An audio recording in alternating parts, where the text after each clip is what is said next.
সকালে যে আমল করলে সারাদিন ভালো কাটবে সেটা হচ্ছে সাইয়্যিদুল ইস্তিগফার।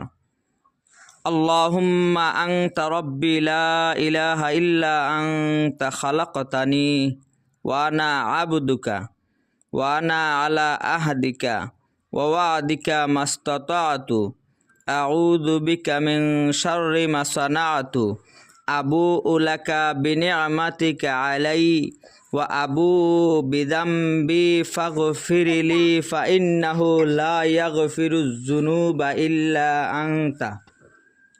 হে আল্লাহ, আপনি আমার রব, আপনি ছাড়া সত্য কোনো উপাস্য নেই।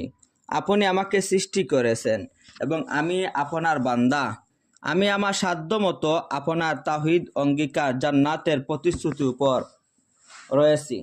আমি আমার কৃতকর্ম অনিষ্ট থেকে আপনার আশ্রয় চাই। আপনি আমাকে যে নিয়ামত দিয়েছেন আমি তা স্বীকার করছি, আমার অপরাধও স্বীকার করছি। অতএব আপনি আমাকে মাফ করে দিন। নিশ্চয় আপনি ছাড়া পাপরাশি ক্ষমা করার কেউ নেই।